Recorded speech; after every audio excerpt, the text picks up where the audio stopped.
tuguhaye ikaze n'ubundi hano ku muyoboro wa Gakoro Media TV. Ubushize twaganiriye ku bintu bijyanye n'ubutabire aribyo bita shimi. Twasobanukiwe neza icyo shimi ari cyo. None ubu tugiye kuvuga ku kintu bita saponification. Icyo ni uburyo bwo gukora isabune, nabyo byigwa muri segonderi mu mwaka wa gatatu w'amashuri yisumbuye. Saponification ni ubundi ni iki ku muntu ubyigisha? Murakoze cyane. Saponification nk'uko mwabivuze kare, ni uburyo umuntu ashobora gukoramo isabune. Uburyo umuntu ashobora gukoramo isabune ni bwinshi. Ese buriya saponification uravuga mu nganda cyangwa mu rugo? Saponification ishobora gukorerwa mu nganda, kandi nawe ushobora kuyikora wibereye iwawe mu rugo, kuko no ku ishuri tubikora. Mu rugo rero biragoye kubera ko buriya nk'uko uvuze ngo nk'uko ku ishuri mubikora, abantu bo mu rugo ntabwo baba baragiye mu mashuri, bamwe barize ariko si bose. Buriya mu rugo bakoresha uburyo bumwe nk'uko mukoresha ku ishuri? Ubundi uburyo bwo gukoramo isabune navuga ko ari bumwe, wenda ikibitandukanya ni ibikoresho, ariko nabyo ni ibikoresho biza kumera kimwe, kuko urumva ibikoresho dukoresha ku ishuri bitandukanye n'ibyo mu nganda bakoresha, kandi bigatandukana n'ibyo twakoresha hano mu rugo. Rero tugiye ugiye kureba uburyo watunyuriramo muri make uburyo isabune ikorwa, noneho turagenda tubabaza n'ibindi. Murakoze cyane. Mbere y'uko tugera ku buryo isabune ikorwamo, tugiye kubanza twavuga ibikoresho byifashishwa kugira ngo isabune ikorwe. Icya mbere, ugomba kuba ufite amavuta. Amavuta ubuhe bwoko?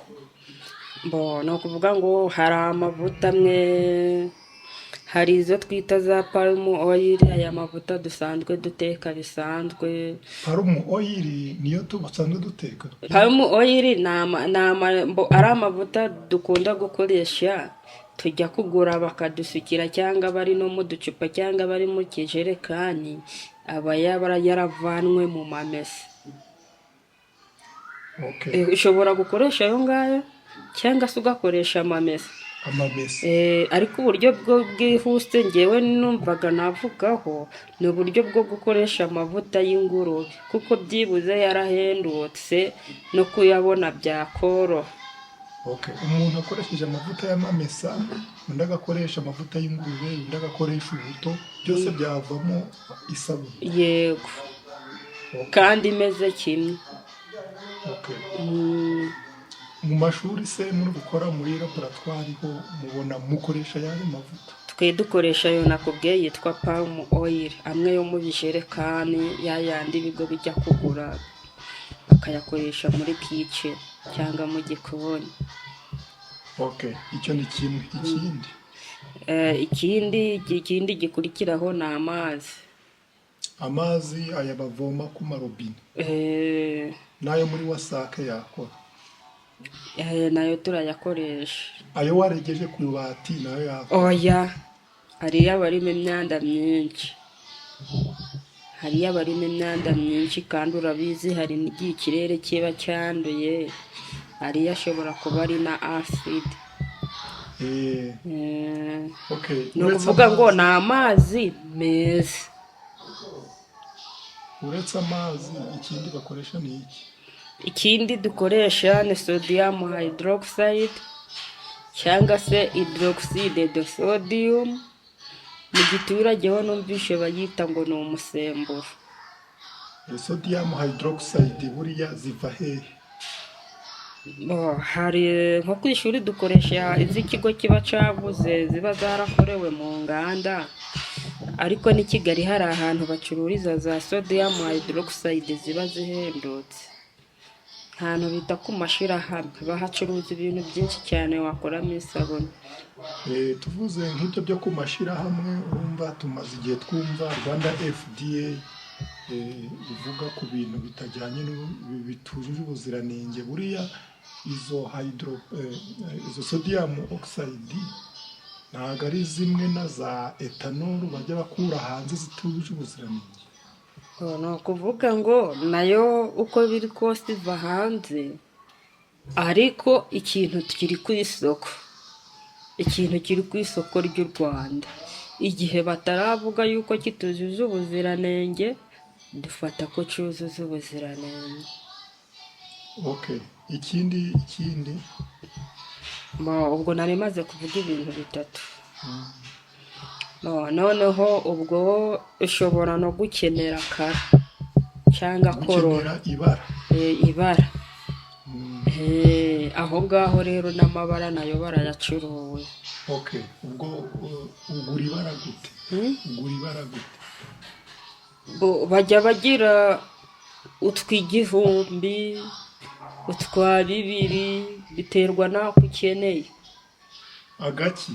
Ako akantu ushaka gushyira mu isabune yawe ikagira ibara runaka, umutuku se, umuhondo se, ibintu nk'ibyo. Ntabwo kubyumva neza, buriya uragenda ukagura iki? Ugura korora.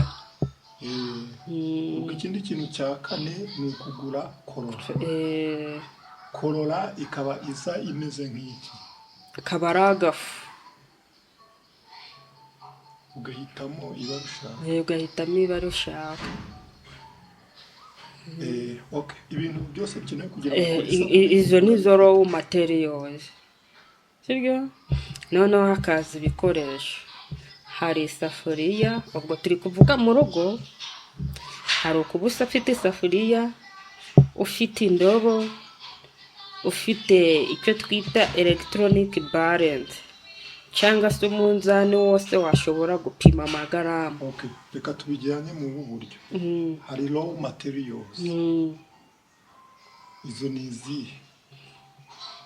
Raw materials navuze ni amavuta, sodium hydroxide, amazi na korora. Umaze kuvuga izo raw materials buriya nko mu kinyarwanda wazita ibintu by'ibanze. Ni ibintu by'ibanze wifashisha kugira ngo ubone ikindi kintu. Tugeze ku bikoresho noneho uzifashisha cyangwa uzakoreramo. Ibikoresho uzakoreramo ibyo ni ibihe? Hari isafuriya, hakaza indobo, hakaza imbabura ku bantu bakoresha amakara, ku bantu bakoresha gaze, nyine ubwo ni gaze bakoresha.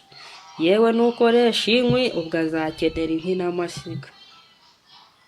Ibyo ni ibikoresho wakoresha ngo ukore isabune. Noneho hakaza gukenerwa n'akandi gakoresho uri buze kubikamo ya sabune yawe umaze kuyikora.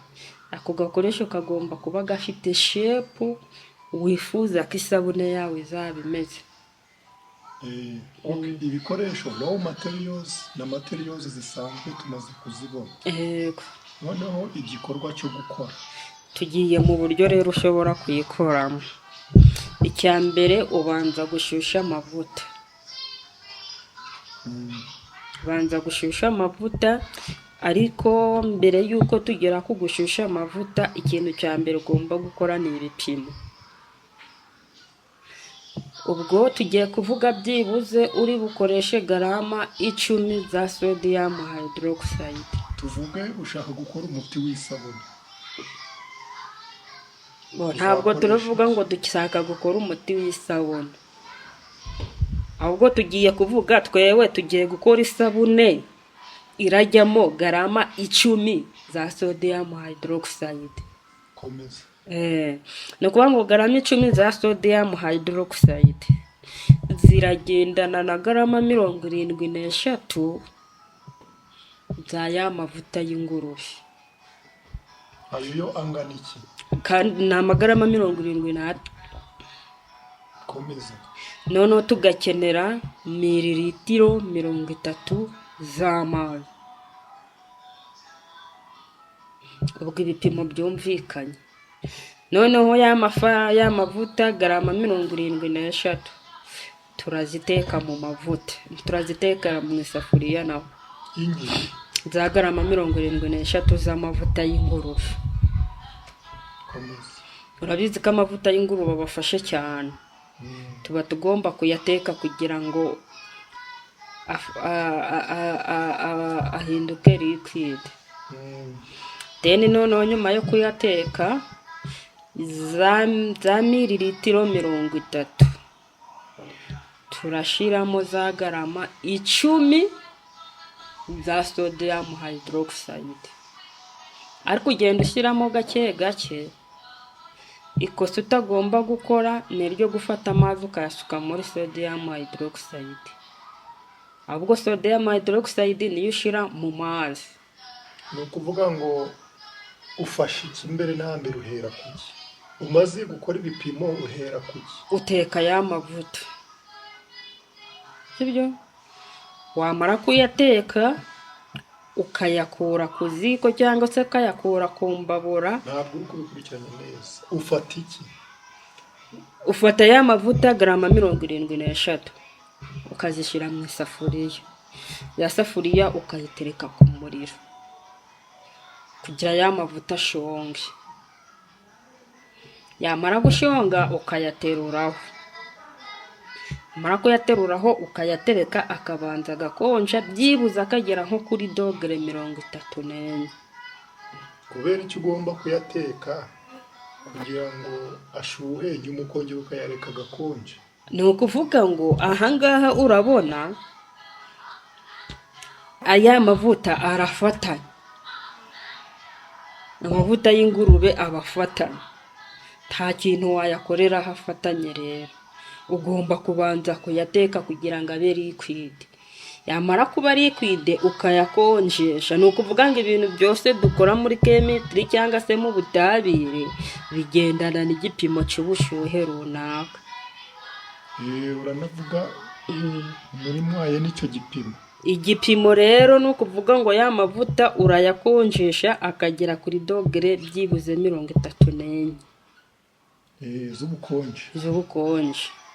Noneho ubwo icyo kirarangiye, ugafata za garama 10 za sodium hydroxide ukazishira muri mililita 30 z'amazi.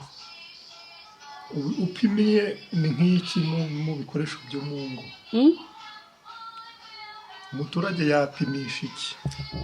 Mbona ukuvuga ngo ahangaha ho kugira ngo ukore ibintu wizeye neza ko bitakwangiriza uruhu rwawe, ugomba gukoresha umunzani, kandi cyane cyane umunzani uko upima n'amagaramu.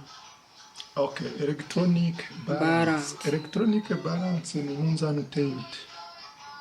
Dore ni umunzani rimwe na rimwe hari zigira amabuye nka ya radiyo, zindi bakazicaginga, ariko nuriya munzani munzani munini bajya bapimira ibirayi, nabonye nawe upima amagaramu.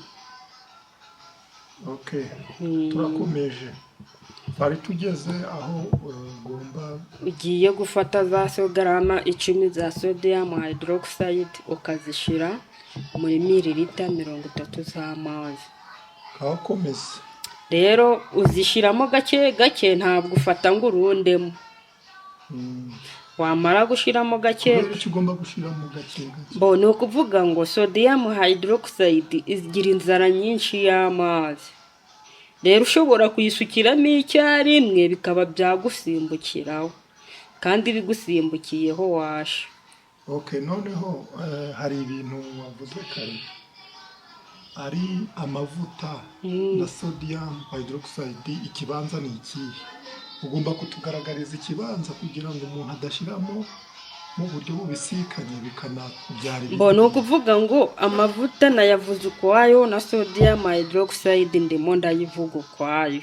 Ni ukuvuga ngo ntabwo ndagera ku rwego rwo kuvanga amavuta na sodium hydroxide. Komeza. Ubwo twewe turacyavanga sodium hydroxide n'iki n'amazi. Kandi ufata za garama 10 za sodium hydroxide ukazishira muri mililita 30 z'amazi, kandi ukagenda ushyiramo gake gake, noneho warangiza Okay. ukavanga. Ntabwo ushobora gufata sodium hydroxide ngo uyisukemo amazi. Oya, bya bindi nakubwiye, sodium hydroxide igira inzara y'amazi, ni nka acide. Rero mu gushaka gufata ya mazi uri gusukamo bishobora guhita bigutarukiraho. Komeza.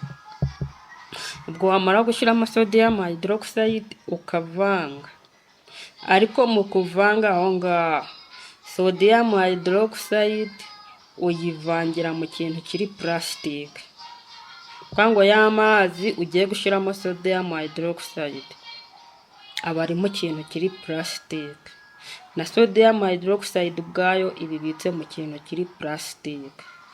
Kirazira sodium hydroxide ko yaba iri mu kintu yagira ahantu ihurira n'ikintu cy'icyuma, ako ni kukagaragaza.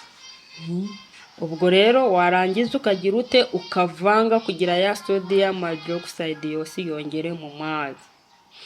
Nabyo rero kuvanga sodium hydroxide n'amazi nabyo bihita bishyuha, bigira temperature yo hejuru. Ubwo iyo umaze kubivanga nabyo urabireka bigakonja bikagera kuri ya temperature ingana na 34.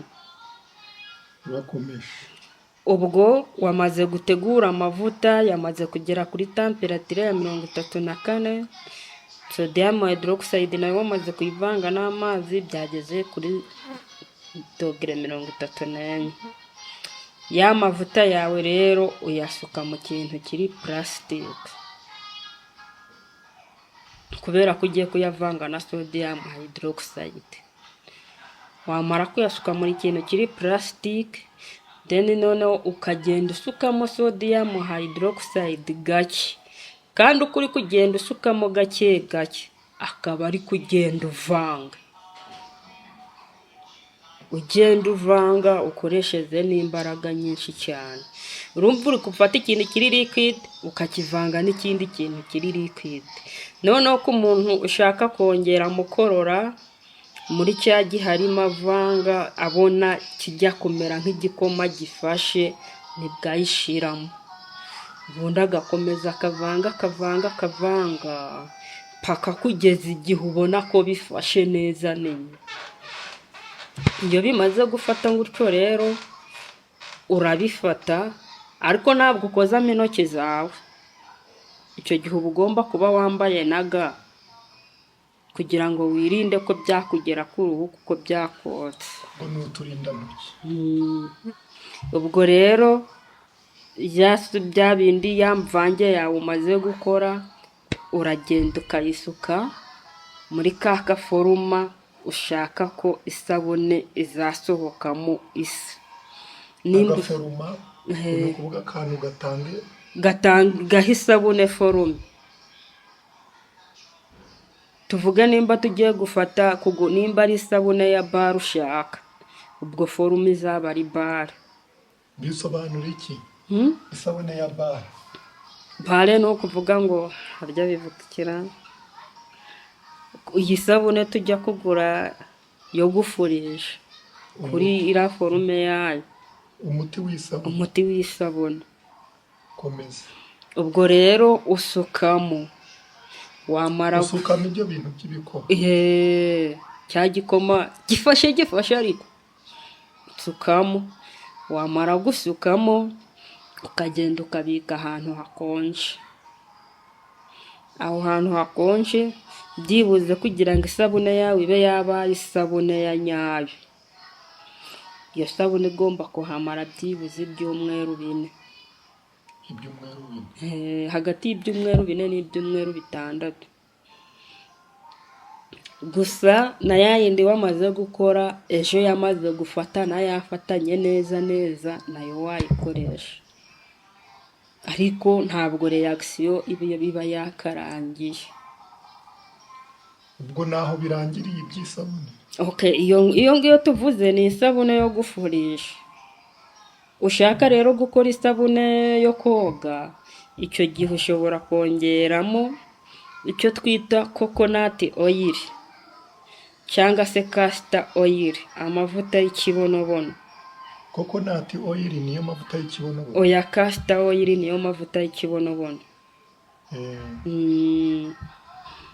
Nubwo ayo ngayo niyo wongeramo kugira ubwo nabyo process ni imwe. Ni ukuvuga ngo ubanza kuri ya yandi y'ingurube, iyo castor oil uyongeramo nyuma, ucyagihe urimo kuvanga nibwo uyongeramo, naho ubundi process ni imwe. ubwo ukaba ubonye isabune. ako kantu gasubiremo, isabune yo gukaraba n'isabune yo koga babikora bate, bitandukanye bite?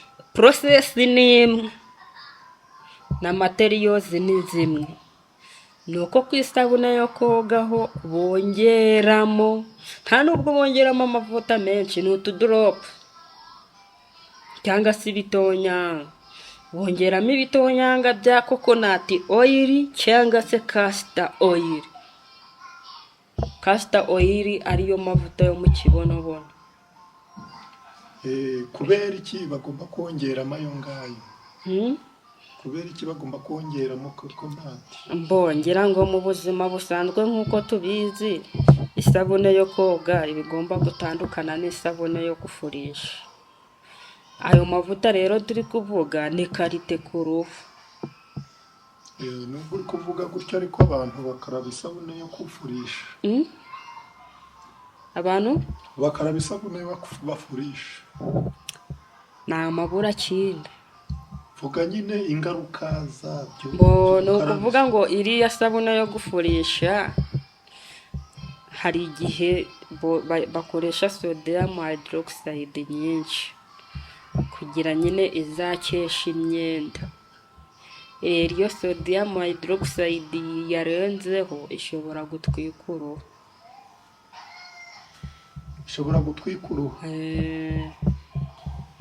Kubera iki sitatwika imyenda?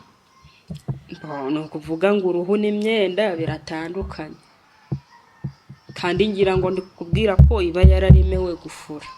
Kubera iki bagomba kuba bapimye bikarangira bashizemo, hakaba hari impungenge z'uko bashiramo ibyo bindi byinshi?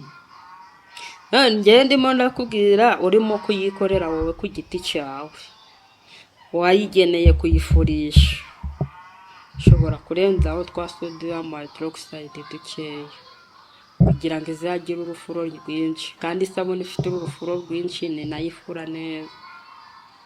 Ubwo kongeramo sodium hydroxide nibyo bijyana no kongera urufuro rw'isabune, ariko gake ni utugarama dukeya. Ni ukuvuga ngo nimba wari bukoreshe garama 10, ushobora kurenzaho igice cya garama kugira ngo izagire urufuro rwinshi. No kugira ngo igire mu rufuro rwinshi hari naho bongeramo isukari, iyo nari nayibagiwe. Isukari nayo yongera urufuro rw'isabune. Ubwo amasabune yose aba barimo n'isukari? Ntabwo navuga ngo yose aba arimo isukari kuko bayakora simba mbibona, ariko iyo ushaka kwikorera isabune iragira urufuro rwinshi wongeramo n'isabune, nako wongeramo n'isukari, naho n'utugarama dukeya wongeramo. Abantu bamwe rero hari abakunda isabune y'ubururu, abakunda isabune y'umweru, hari isabune zitwa tembo. Muri ibyo byose hari n'isabune zitwa givu, hari n'isabune z'uruhu. Ayo masabune yose atandukaniye he, akorwa kimwe? Ni ukuvuga ngo process akorwamo n'imwe. Ahantu atandukanira ni ku bwoko bw'amavuta.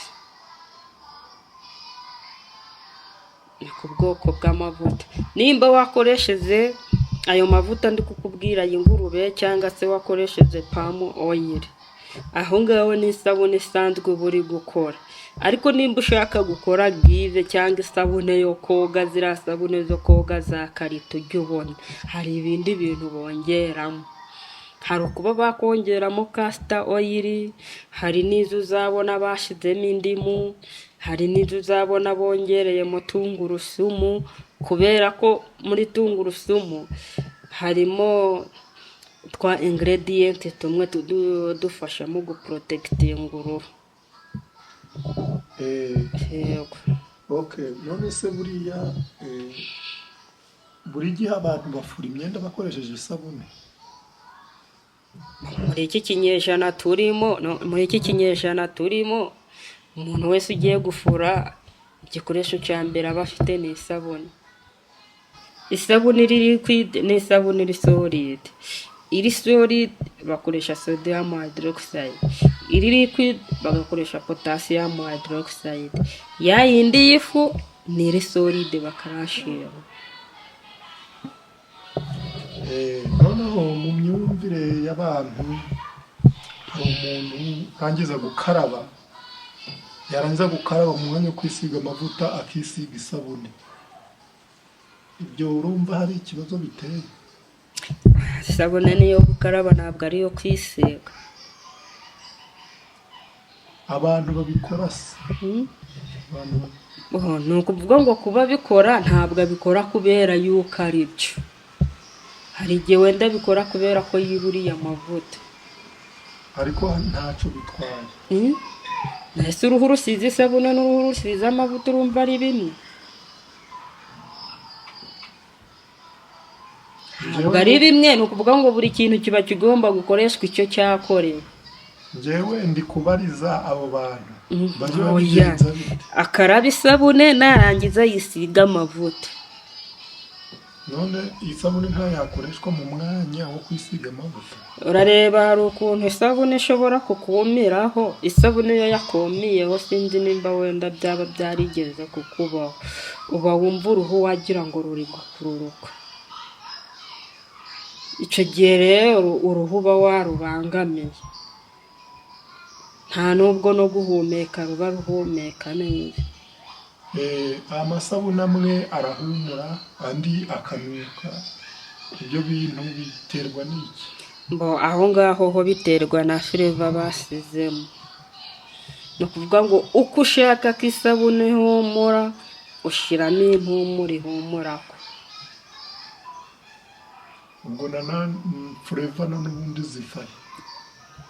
Ni ukuvuga ngo ibyo impumuro n'ibara ni ibindi bintu wongeramo, ariko icyo ni nko kwatarakitinga abakiriya uburyo isabune ihumuramo.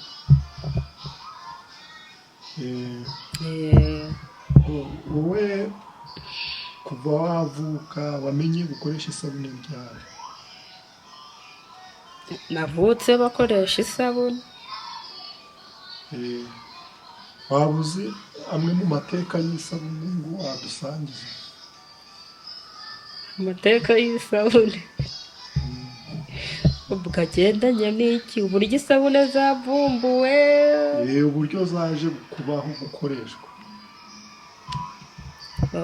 ni ukuvuga ngo isabune kugira ngo zibeho byose bariya abasayantisite batubanjiriza, kuko bo nibo dukuraho ubumenyi bwose.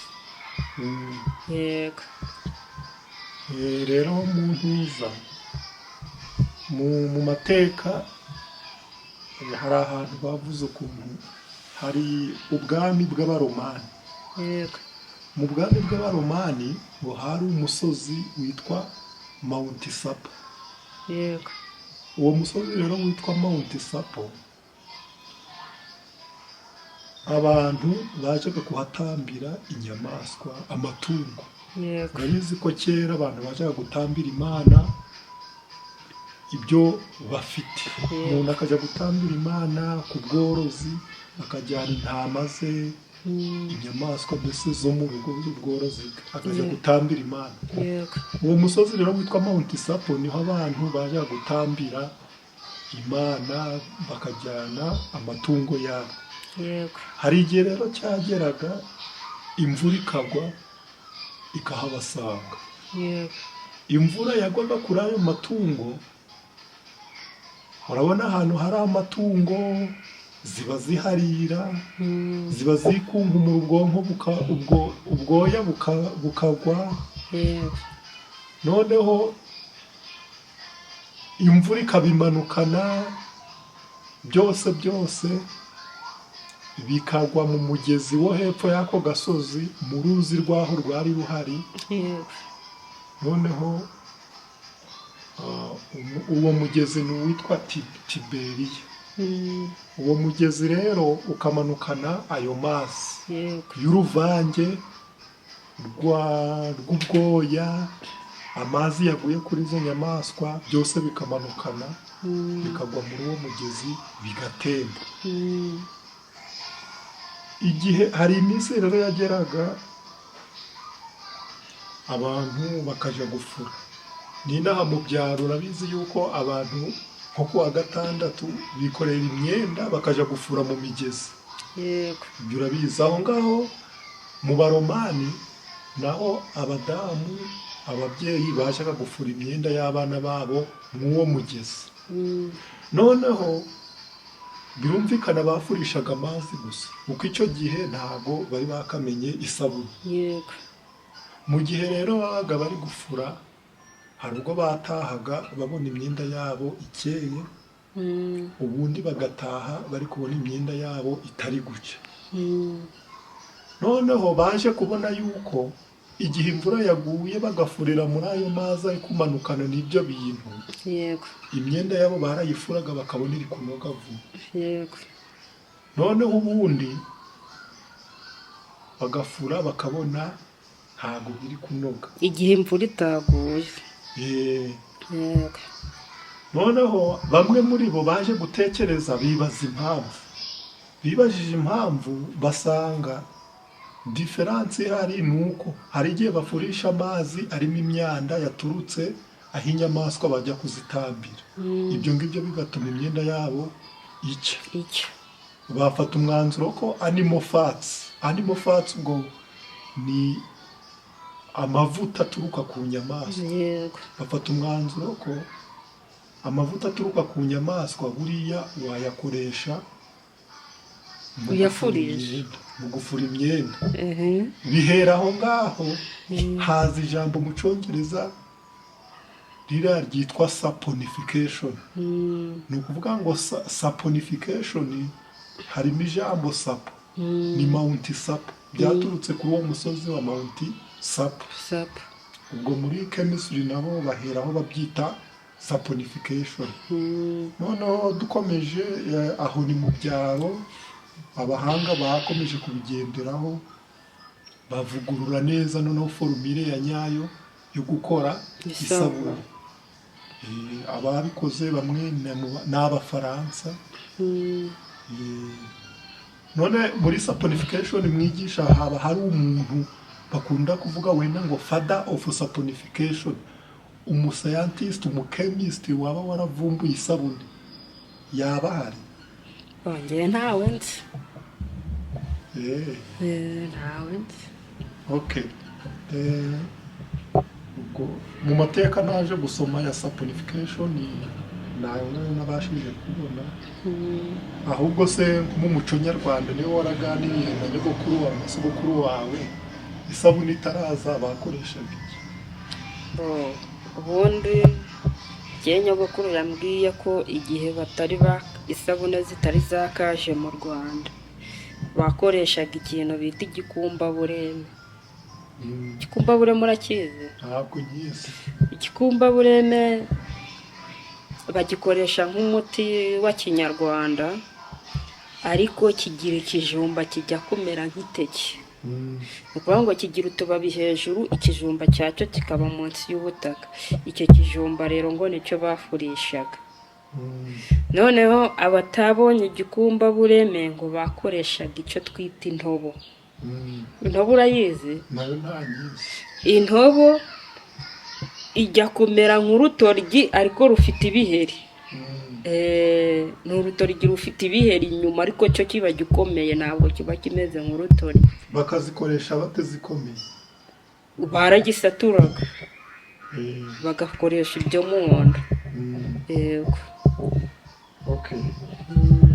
Yes, rero twari turi gusubiza umwe mu bakunzi ba YouTube channel dukoreraho watubajije uburyo bakora isabune. Twizere ko ubu arakurikira iki kiganiro kikamugendekera neza.